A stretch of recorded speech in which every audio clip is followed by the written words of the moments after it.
Ice, in its varied forms, covers as much as 16% of Earth's surface, including 33% of land areas at the height of the northern winter. Glaciers, sea ice, permafrost, ice sheets, and snow play an important role in Earth's climate. They reflect energy back to space, shape ocean currents, and spawn weather patterns. But there are signs that Earth's great stores of ice are beginning to melt.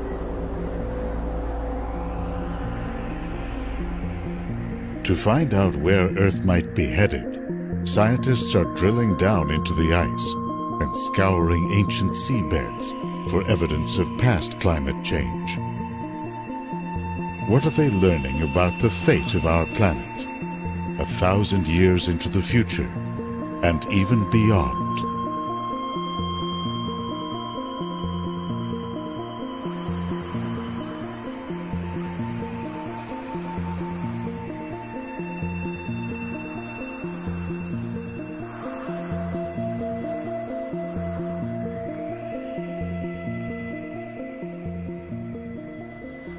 "30,000 years ago, Earth began a relentless descent into winter. Glaciers pushed into what were temperate zones. Ice spread beyond polar seas.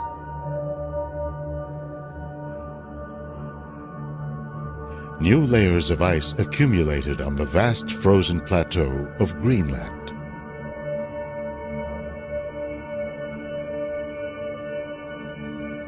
At 3 kilometers thick, Greenland's ice sheet is a monumental formation built over successive ice ages and millions of years.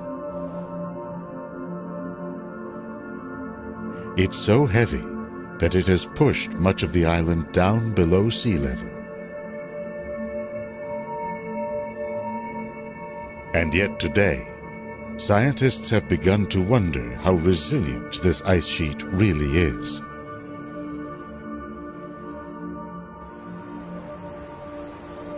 Average global temperatures have risen about 1 degree Celsius since the Industrial Revolution.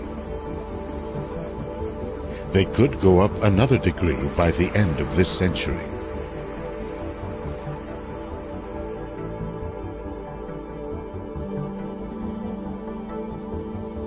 If Greenland's ice sheet were to melt, sea levels would rise by over 7 meters. That would destroy or threaten the homes and livelihoods of up to 1/4 of the world's population.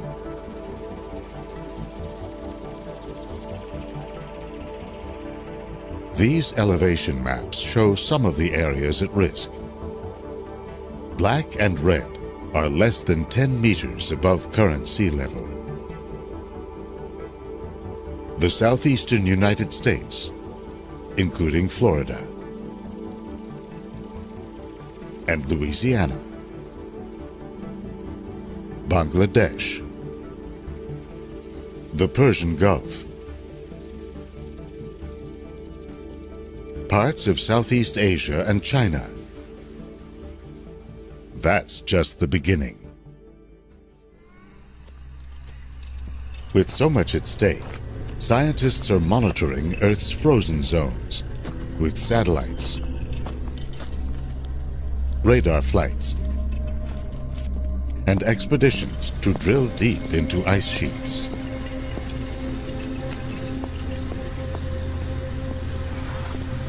And they're reconstructing past climates, looking for clues to where Earth might now be headed. Not just centuries, but thousands of years in the future. Periods of melting and freezing, it turns out, are central events in our planet's history.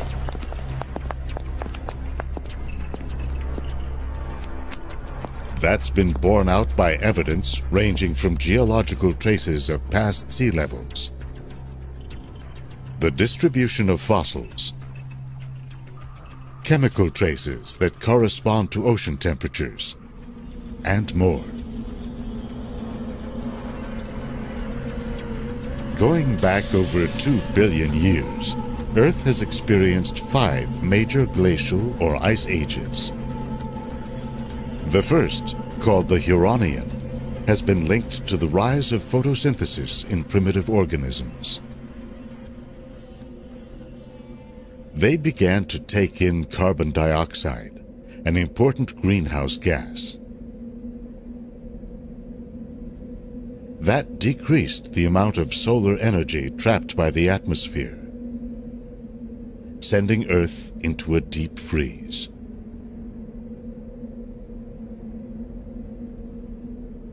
The second major ice age began 580 million years ago.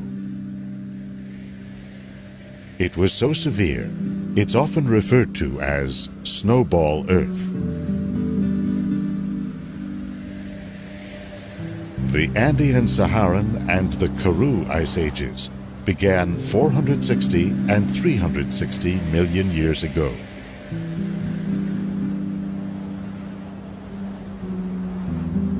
Finally, there's the Quaternary, from 2.6 million years ago to the present. Periods of cooling and warming have been spurred by a range of interlocking factors. Volcanic events, the evolution of plants and animals, patterns of ocean circulation, the movement of continents. The world as we know it was beginning to take shape in the period from 90 to 50 million years ago. The continents were moving toward their present positions. The Americas separated from Europe and Africa. India headed toward a merger with Asia. The world was getting warmer. Temperatures spiked roughly 55 million years ago, going up about 5 degrees Celsius in just a few thousand years. CO2 levels rose to about 1,000 parts per million, compared to 280 in pre-industrial times and 390 today. But the stage was set for a major cool down.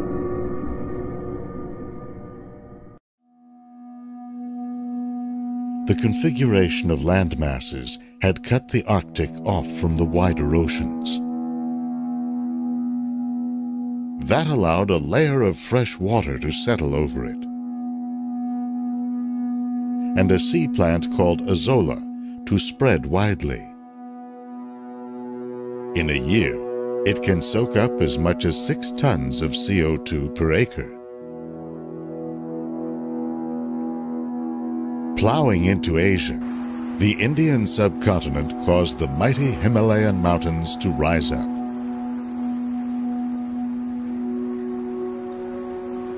In a process called weathering, rainfall interacting with exposed rock began to draw more CO2 from the atmosphere, washing it into the sea.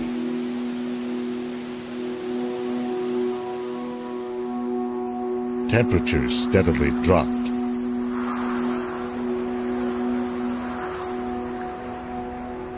By around 33 million years ago, South America had separated from Antarctica. Currents swirling around the continent isolated it from warm waters to the north. An ice sheet formed. In time, with temperatures and CO2 levels continuing to fall, the door was open for a more subtle climate driver.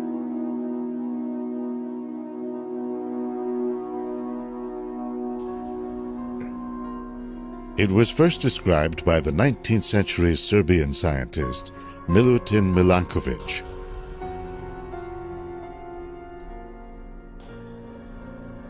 He saw that periodic variations in Earth's rotational motion altered the amount of solar radiation striking the poles.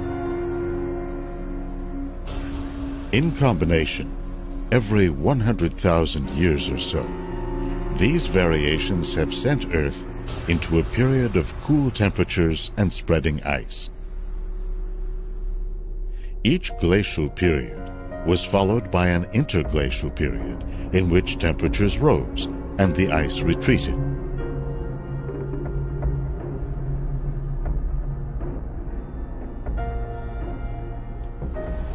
The Milankovic cycles are not strong enough by themselves to cause the shift. What they do is get the ball rolling.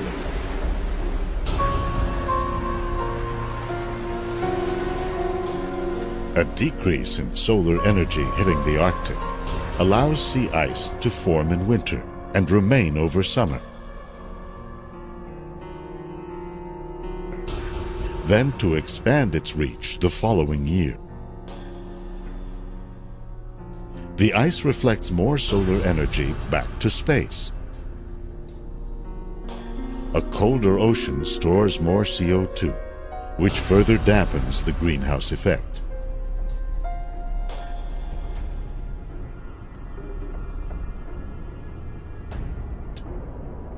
Conversely, when ocean temperatures rise, more CO2 escapes into the atmosphere, where it traps more solar energy.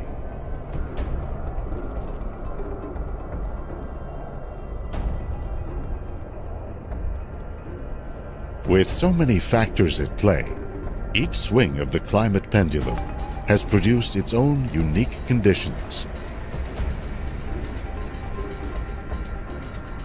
Take, for example, the last interglacial, known as the Eemian, from 130 to 115,000 years ago. This happened at a time when CO2 was at pre-industrial levels, and global temperatures had risen only modestly.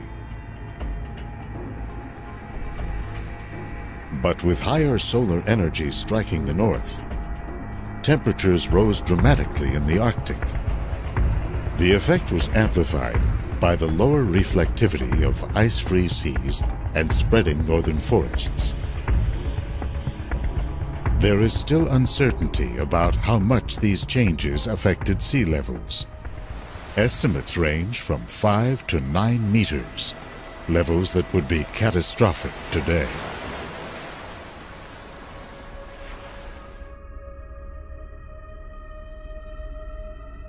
That's one reason scientists today are intensively monitoring Earth's frozen zones, including the ice sheet that covers Greenland.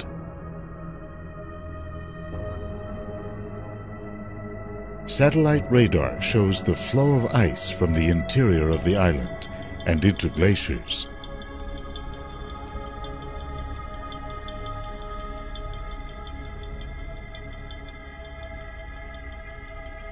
In the eastern part of the island, glaciers push slowly through complex coastal terrain.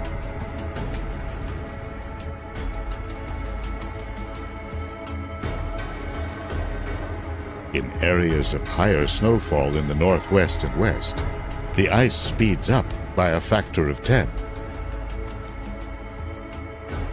The landscape channels the ice into many small glaciers that flow straight down to the sea.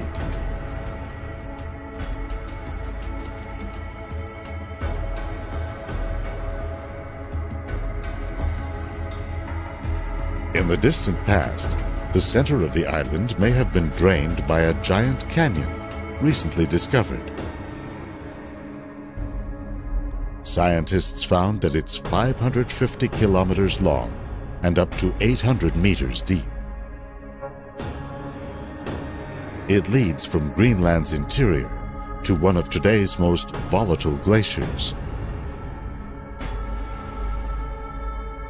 This is the Petermann Glacier in northwest Greenland. Amid unusually warm summer temperatures in 2012, satellites tracked a giant iceberg as it broke off and moved down the glacier's outlet channel.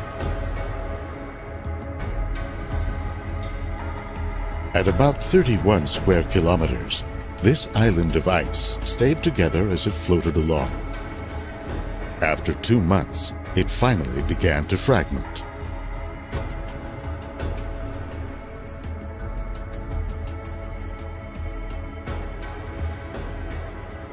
The Jakobshavn Glacier on Greenland's west coast flows toward the sea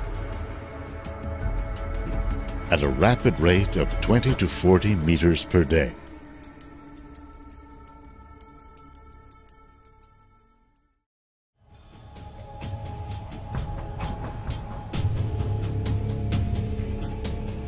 At the ice front, where the glacier meets the sea, Jakobshavn has been retreating as it dumps more and more ice into the ocean.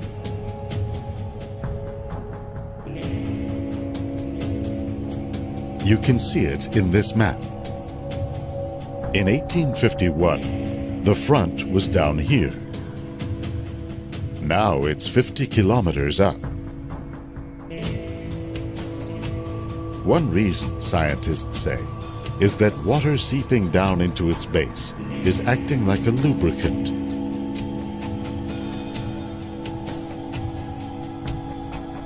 Another is that as the glacier thins, it's more likely to break off or calve when it interacts with warmer ocean waters.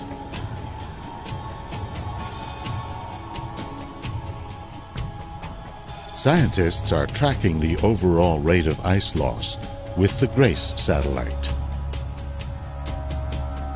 They found that from 2003 to 2009, Greenland lost about 1 trillion tons, mostly along its coastlines.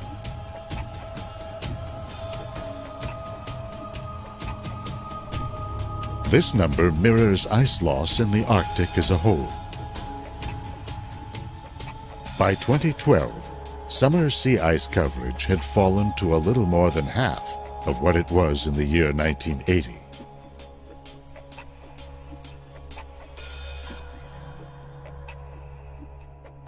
While the ice rebounded in 2013, the coverage was still well below the average of the last 3 decades. Analyzing global data from GRACE, one study reports that Earth lost about 4,000 cubic kilometers of ice in the decade leading up to 2012.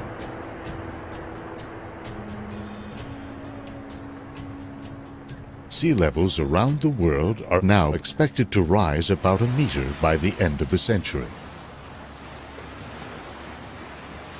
What will happen beyond that?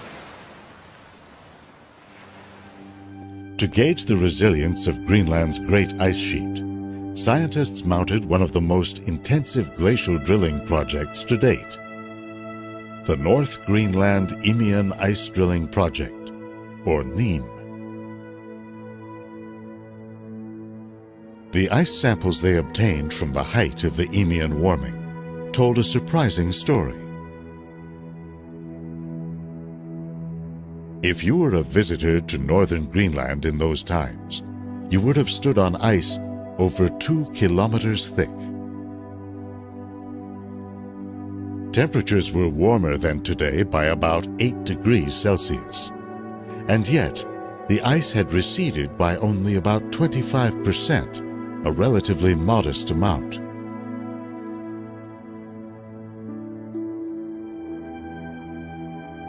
This has shifted the focus to Earth's other much larger ice sheet, on the continent of Antarctica.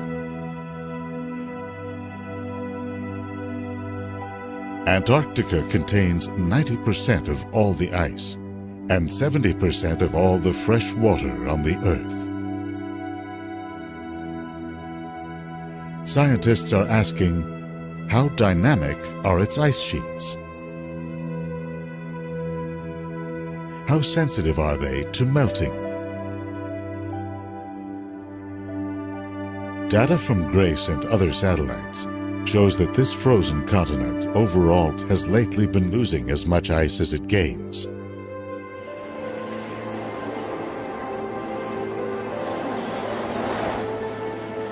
The vast plateau of Antarctic ice is one of the driest deserts on Earth. What little snow falls remains, adding to the continent's mass. You can see evidence of this in the snow and ice that piles up at the South Pole Research Station. This geodesic dome was built in the 1970s.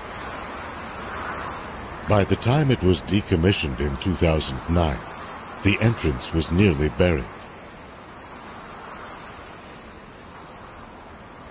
With a thickness of up to 4 kilometers, the ice on which this outpost sits will not melt easily. That's true in part because of the landmass below it, captured in an extraordinary radar image. The eastern part of the continent, the far side of the image, is a stable foundation of continental crust. In contrast, the western side dips as much as 2,500 meters below present-day sea level. Along the Amundsen seacoast, the ice is disappearing at an accelerating rate. Inland ice streams are moving toward the ocean at least 100 meters per year. They end up in floating ice shelves that extend hundreds of miles into the ocean.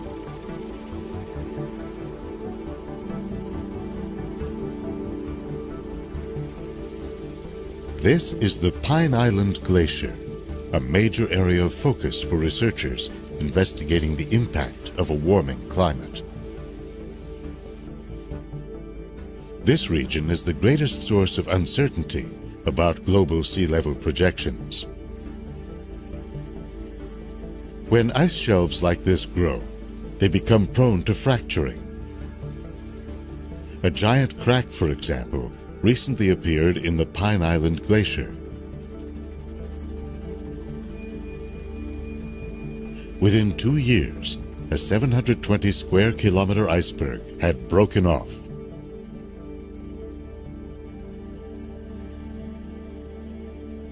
But the scientists are more concerned about what's happening below the surface.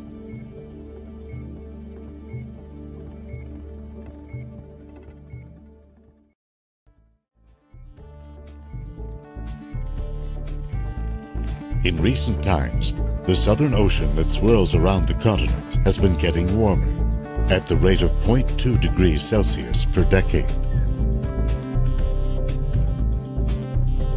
That has affected ice shelves like Pine Island by melting them from below.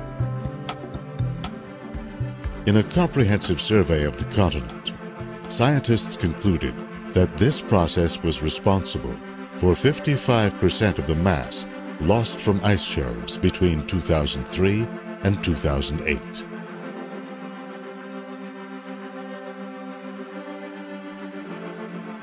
It's also been blamed for one of the more puzzling twists in the story of climate change: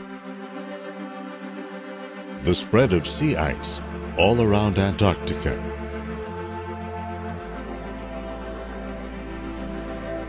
One possibility is that ramped-up winds circling the pole are pushing the ice into thicker, more resilient formations.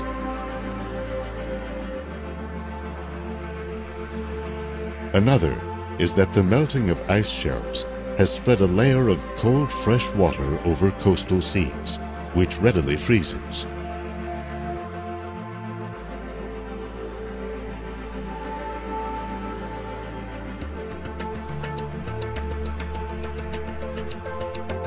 A team of researchers has come to the Pine Island Glacier to try to monitor the melting in real time.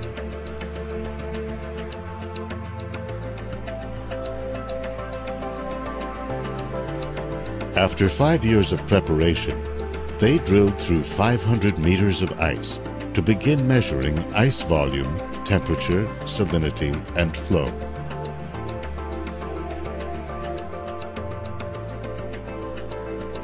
In some places, they found melt rates of about 6 centimeters per day, or about 22 meters in a year. Because ice shelves hold back inland glaciers, the melting could trigger larger changes. That's likely what happened to the Larsen ice shelf on the Antarctic Peninsula in the year 2002. It's thought to have been stable since the last interglacial. Warmer ocean waters had been eating away at Larsen's underside.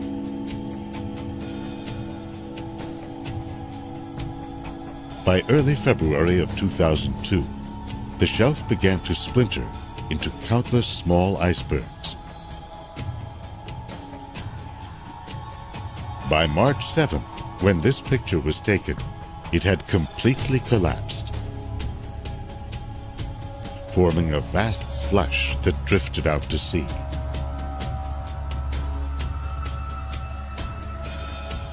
Without the shelf's buttressing effect, a series of nearby glaciers picked up speed, dumping an additional 27 cubic kilometers of ice into the ocean per year. Evidence from the last interglacial, the Eemian, brings an ominous warning of what could lie ahead.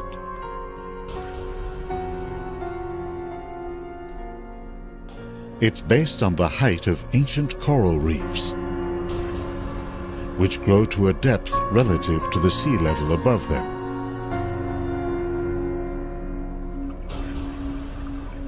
Based on reefs along the Australian coast, a recent study published in the journal Nature showed that sea levels remained stable for most of the Eemian, at 3 to 4 meters above those of today. But the authors found that in the last few thousand years of the period, starting around 118,000 years ago, sea levels suddenly shot up to 9 meters above today. The authors concluded, in their words, that a critical ice sheet stability threshold was crossed, resulting in the catastrophic collapse of polar ice sheets.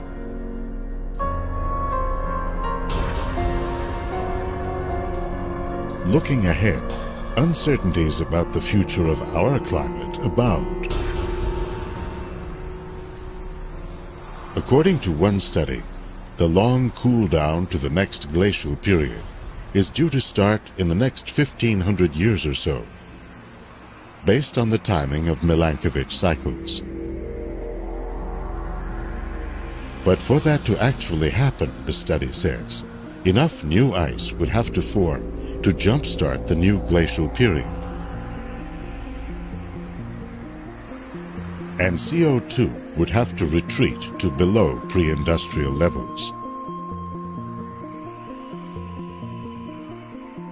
Instead, it appears that a warming climate is becoming a fact of life. The danger is that if the melting gains a momentum of its own, even reducing CO2 emissions may not be enough to stop it.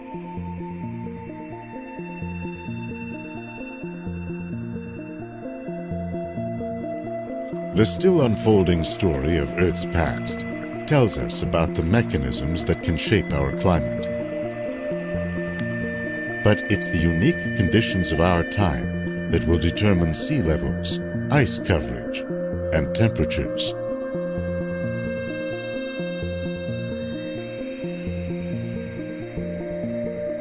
What's at stake in the coming centuries is the world we know, the one that has nurtured and sustained us. The Earth itself will go on, ever changing on short and long time scales. a dynamic, living planet.